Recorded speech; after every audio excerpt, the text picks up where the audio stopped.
So keep the conversations in your mind and heart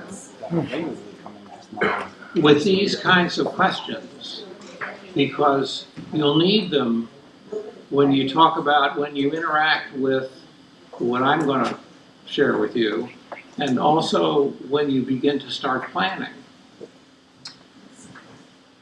Because what's going to be crucial is what you think is what would strengthen the worker, or you if you're a worker.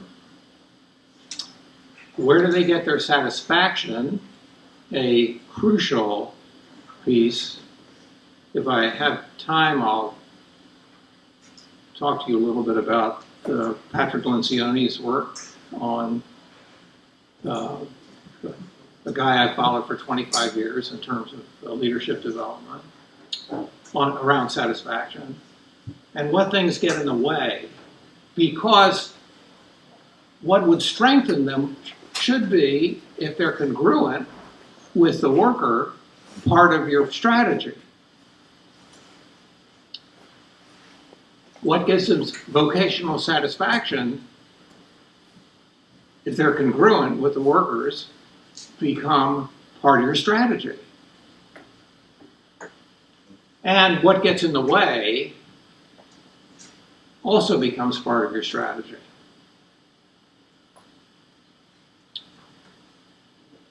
So that's all the first thing that I learned.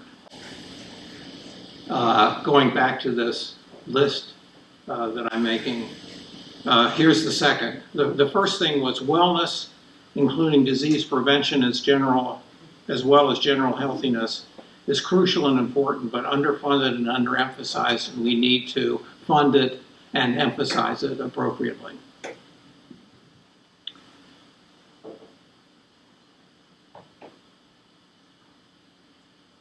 Second thing I learned is that generically church workers struggle in significant and often unhealthy ways.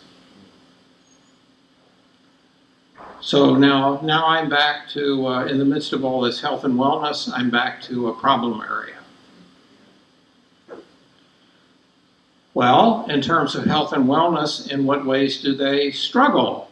So now, 12 years ago, I'm getting to why I ended up writing the book. 14.4, we did a study with the ELCA of church workers, not just pastors, but teachers, deaconesses, lay directors of Christian education, and we also singled out faculty of our church worker schools. 14.4 reports stress and depression. That's in contrast to a U.S. average of 9.5 at the time.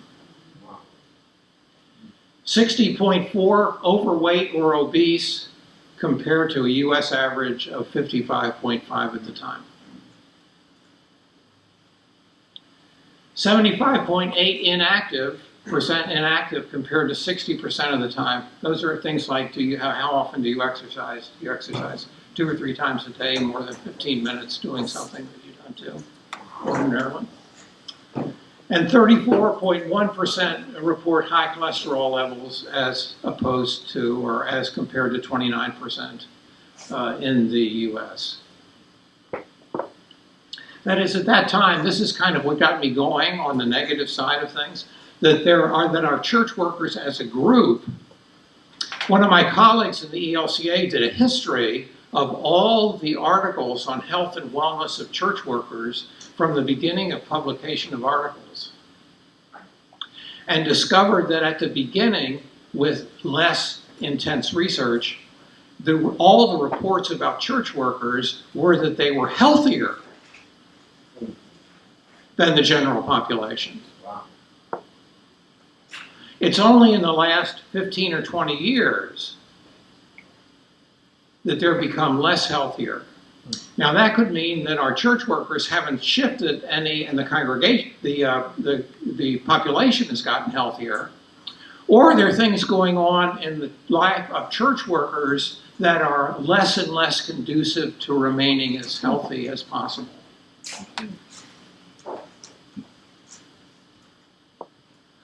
So what do we got? We got stress has affected my health in the last year. Agreement. That is 0.001 is by chance we got these figures, not very much by chance. That is, there are levels of significance here. Body mass index was higher. It's a negative relationship. Number of stress events, which would have to do with stress, is the high. And blood pressure range generally tended to be higher.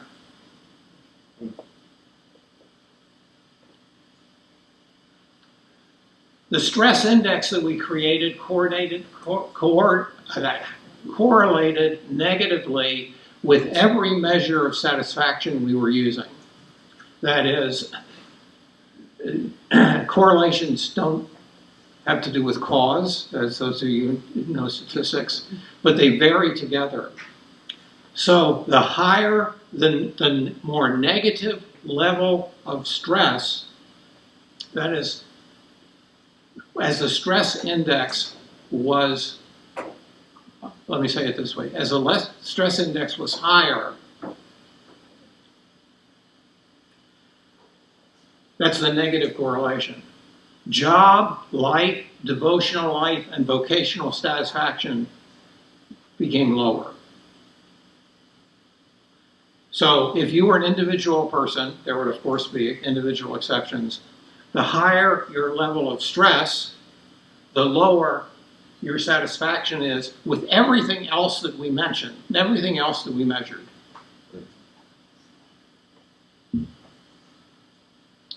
The health index, which was trying to measure how, sort of the healthy characteristics, correlated positively with life satisfaction at a 0.01 level, and more or less with job and devotional life and at a 0.05 level. So there's a general correlation to both health, but a huge correlation in relationship to stress. And we discovered that in general, workers who are doing well, things are more willing to change than those who are not. So if you're already doing something, you're likely to, it's easier for you to be encouraged to do something well because you're already getting an experience of doing something well. But if you're not doing much of anything, it's harder to get that first move. So what are they willing to do? Now this is all part of our study. Everybody wants to do things to improve their health. It's kind of like the apple pie syndrome. Do you really want to do something to improve your health? Well, everybody, all the church workers, 8 out of 10 said, yeah, I'd like to do something. So I had the clergy and then everybody. If they needed to lose weight, were they willing to do that? 2/3 almost said, yeah, that'd be a good thing for my health. How about exercise? Would that be good for your health? I'm just sort of summarizing questions. 63% again said, sure, that would really be good. How about reducing fat in your body? Well, more than half. How about managing stress? 1/3. Wow. That is, what we discovered was that while church workers were thinking about health, they were thinking about it in physical terms, not about the interpersonal psychological side of stress and stress management. So when they were thought, how do I stay healthy and well? They weren't thinking, well, I got to deal with stress. They're thinking about, I need to exercise more. So the whole business became a question then of, well, okay, we need to support health and wellness behaviors like exercise and things like that, but we also need to help church workers begin to think that what they are experiencing in their lives and in their vocations having to do with stressors, and by the way, you don't get rid of stressors. You don't live a stress-free life ever, nor should we while we're living. It's how you manage that stress. So it's adapting some things that are stressors, but the fundamental issue is managing stress. That is what your stress response is. So that's the first thing that you begin to think about, which is if you're planning or intentional about church worker health and wellness, is how are they thinking about health? Because if they're not thinking interpersonally or emotionally about health, or just using generic terms like, oh, I'm stressed out. Well, that really doesn't tell you anything except their general view. The next question is, about what? That is, what are your stressors? But in order to have that conversation, you need a relationship in which you can be asked or ask that question. And that gets me to one of the strategies that's coming up. And if you've read the book, you know what's coming, which is something equivalent to a worker support team. So that's a major sort of piece. Then there's the recent Barna stuff. So this is an update, pastoral burnout, and this is not going to be easy for you to read. So I'll just tell you that this is now 2021 data from Barna. Just for those of you who think that when people retire, they stop thinking. Try a bit to stay up to date with this. Have you given real serious consideration to quitting and being in full-time ministry within the last year? Now, this is not LCMS. This is all the Barna, all ministry stuff across denominations.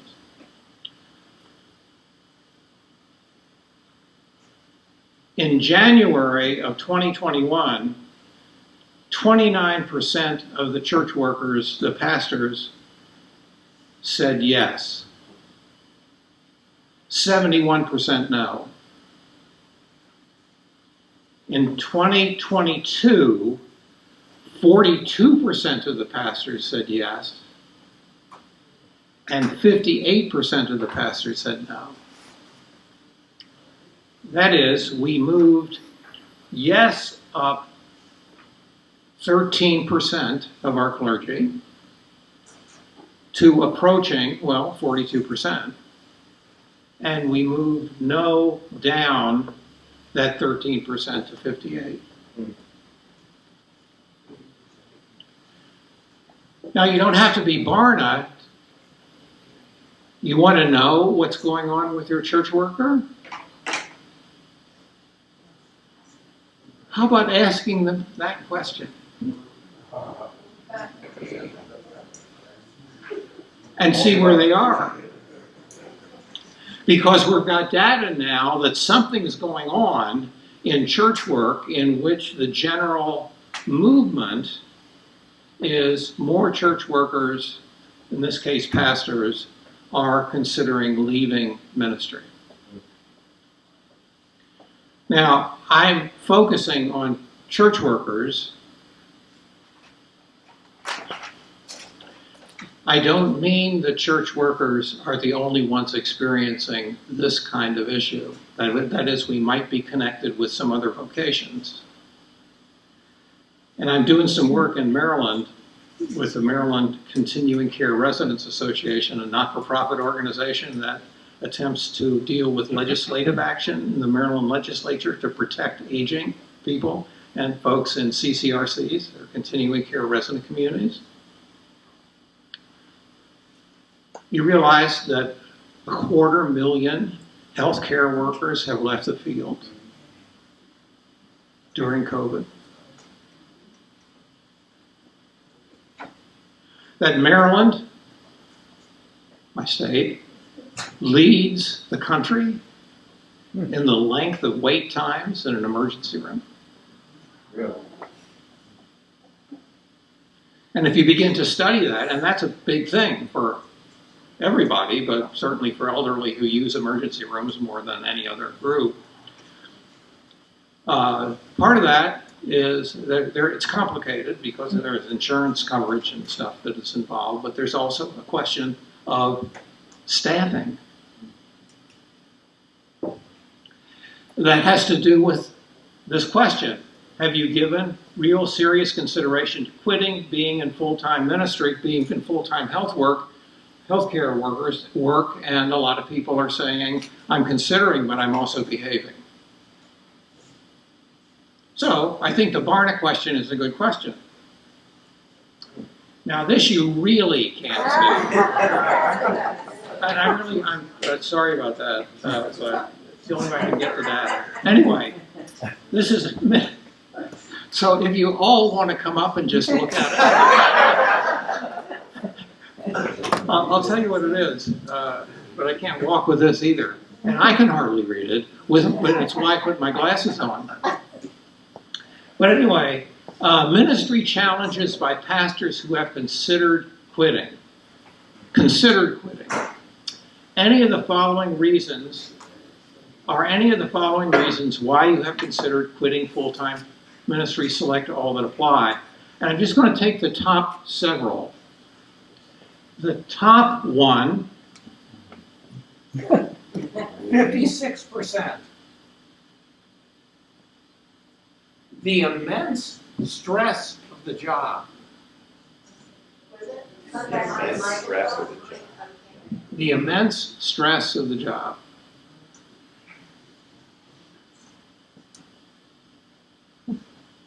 %, I feel lonely and isolated.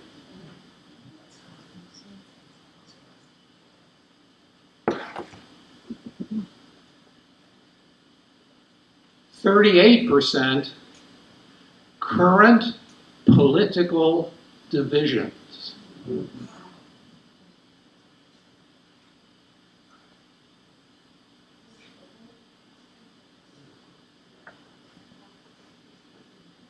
%, I am unhappy with the effect this has had on my family.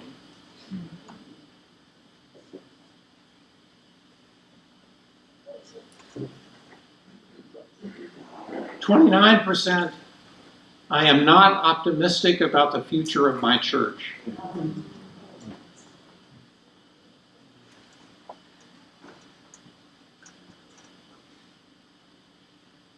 And the last one that I'll mention, at 29% also, because there are the three 29s, my vision for the church conflicts with the church's direction.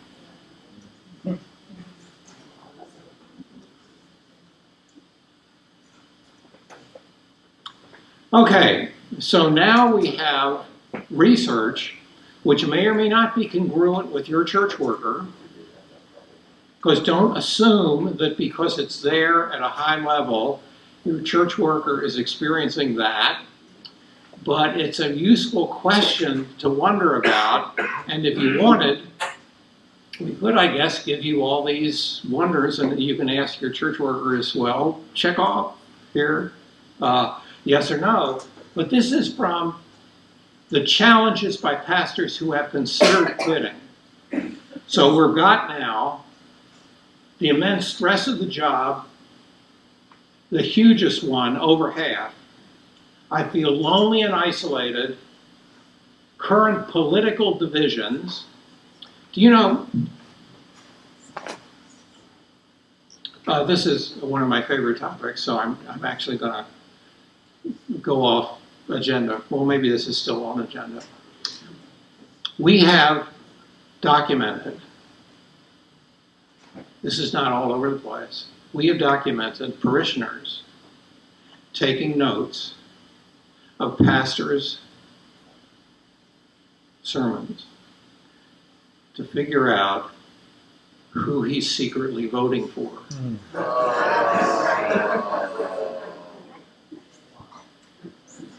That's why my people don't pay attention to my sermon. Much better off. The bigger question, besides political, is simply divisiveness. Masking, COVID, how to handle COVID, political divisions. They exist in the culture and also exist in our churches in terms of differences. It is quite possible that church workers get caught up in that. And pastors, especially, I believe, who are in a position to want to minister to everyone in a positive way, but don't want litmus tests for their ministry to be something that is something different from Jesus and our theology. It's kind of like, would you listen to me differently depending on who I voted for in the 2020 election? Would you? Depends on the context of what we're talking about. I mean, you're my pastor, no. Yeah, if I stayed in my lane.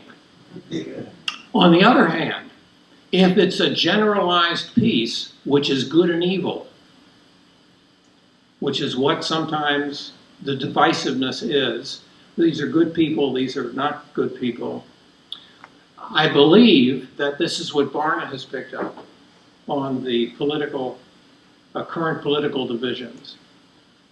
Effect on family.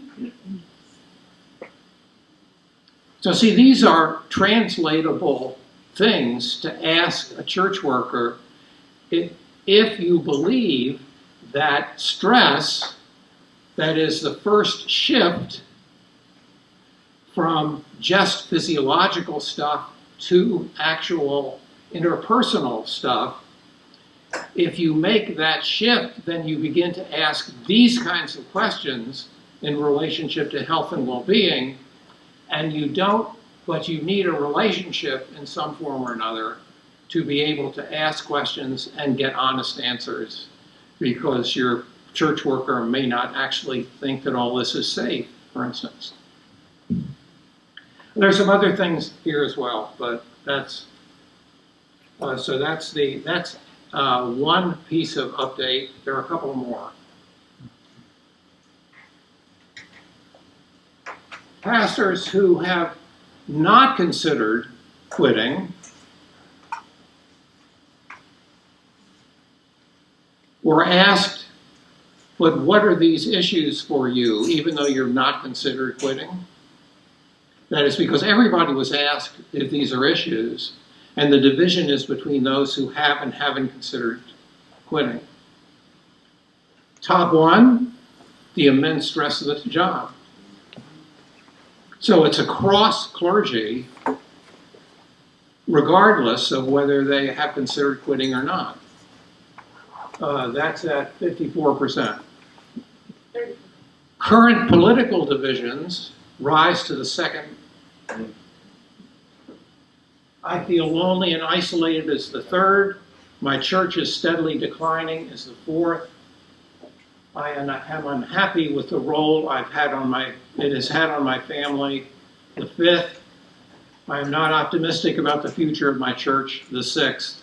That is, this seems to be a cross experience, not just for people who have thought about quitting. And I'll do one more. Whoops. Or maybe I won't do it. Okay, well, that's actually good. Okay, is that clear? Sort of? Yo. Bruce, if I could add just, the stress of the political division it's not just the, what's happening out there, but I think as a pastor, what I experienced were people coming to me from the different political persuasions, asking me to act in a certain way, to speak about a certain thing. Oh, pastor, you need to share this, you need to share this, and feeling the pressure from the culture placed upon me, by my congregants. Mm-hmm. In private conversations. Yeah, and that's what you would learn. Say if you had a worker support team who was asking you where are your stress points, and you got to political, that's what you tell them. If it were a safe enough environment to do so. And I'm glad you think this is a safe enough environment to say so. I didn't get into any specifics here, but that's the truth. Yeah, sure. Just took a call. Indeed. Truth. It was the wait times in Maryland. So you guys know what not to talk. Don't ever bring it up. My third learning. We do what organizations usually do in human resources. They tell the worker to get better. That is, to do more good things or better things, rather than self-reflect as an organization or a system. That is, they want the church worker to be wealthy, but to be healthy. Maybe a few of them want church workers to be healthy. But they're not thinking, maybe there's some ways in which we are doing business or supporting the church worker that need to be examined.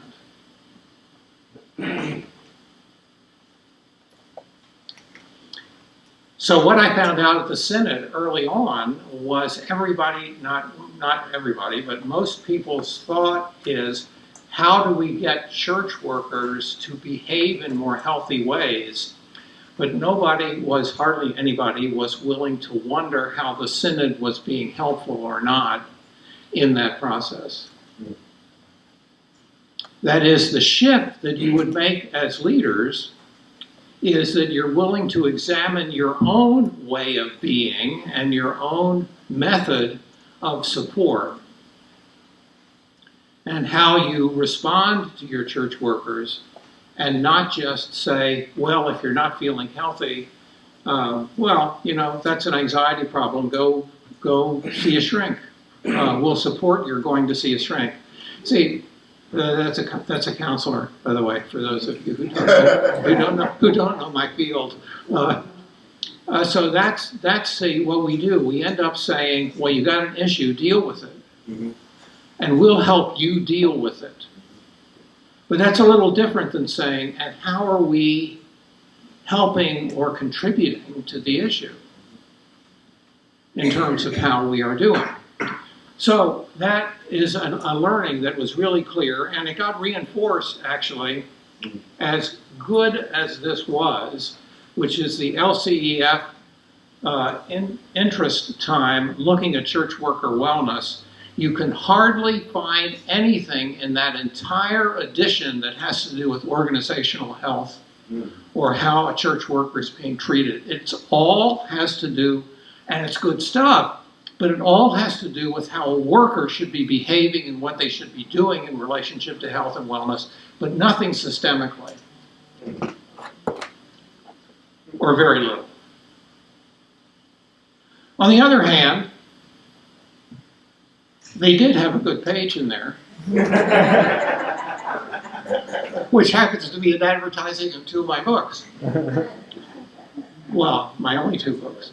No, one of them is mine. The other one is not mine. Sorry about that. Which really has to do with what? Has to do with the nature of church worker health and wellness, but also from an organizational point of view. So we encourage the church giver, we hold out a picture of what the worker should be like, and then place responsibility on him or her for getting there. Without looking at what we're doing, generally, now this is general, a lot of you may be doing this already, I'd be really glad for that, and in Thanksgiving for it. We're generally not looked at the institutional policy, styles, and attitudes that counter the expectation we place on the worker. Things like continuing education, work, and exercise. Who's responsible in your health and wellness committee for making sure that the pastor takes every day off he's supposed to? See, that's the health and well-being question. You're surely going to talk to him if you don't think that he's taking too much time. But if he's not taking days off, not taking full vacation, not doing that, or what your general policies are about days off, for instance, or things like sabbaticals, or other sorts of things that are part of your potential work in congregational life. And continuing education, you'll see why in a moment that is so, and also work and exercise. So as a result of all those learnings, a book emerged, which is Holding Up the Prophet's Hand. So now you know, after an hour and 10 minutes, now you know why the book, or at least some things, with some add-ons in the updates, about why the book was written. I think it's good that church workers read the book. It may help them understand their situations and also help them articulate their needs, vulnerabilities, and hopes. And I'm really echoing what Colleen said at the beginning. The focus of the book is on lay leadership. At a minimum, I would hope that every calling committee that's calling a new worker or hiring one will read the book and begin intentional planning for working support before the worker gets there. I encourage that folks, the seminary asked when they do placement, the placement office to ask, what's your plan for helping the church worker stay as healthy as possible? But you can ask that question now. At a minimum, every calling committee that's calling. But my hope is that church leadership of every congregation read the book, and if they don't read it, at least begin to strategize concerning intentional planning to support the workers of the church, because this is the payoff. Our best workers, those who are doing effective work and walking closely with their people, are actually more at risk than those who are not doing a good job. So you want them to do an effective job in ministry, but in doing so, it becomes more risk to their health. And I'm going to get to that, but after the break, which I assume we should take for our health and well-being, which is it's the old line, the mind can endure only what the rear can. Something like that, yeah. Especially if we have copies. Are we? Very few. Very few. But if you want a copy, make sure you get your name to Elaine or myself, and we will make sure that you get a copy. I received this book years ago when you were here, and I use it weekly in my ministry. There's a lot of tangible ways to carry out all of this. And one of the most impactful things was having a more proactive prayer list instead of a reactive prayer list. There's also discussions about congregational contracts that you can do, which I love, to really work closely with each other. So thank you. So see us if you want a copy. Actually, I think what we're gonna do is if you let Elaine know, we'll send you the link. By Amazon or CBH. It'll be much quicker instead of going through us and then back to you. We'll just send you that link. And you actually, I think Elaine said you can get it cheaper at CPH than you can on Amazon, Yeah. so. Or It's like all the items. Yeah. Shipping is $400. Well, this would really be terrific because my contract with CPH is for every copy that's sold, I get $1 for my retirement account. And for every electronic one, I get 78 cents. So this would be a good thing. Before the break that we're going to take, these are the 4 hazards that I see of being a worker of the church. Spiritual, no, there are lots more, but groups of them: spiritual attack, burnout, stress, and secondary traumatic stress. When we come back, before we get to lunch, we'll talk about and actually see a little play that I wrote about all of those.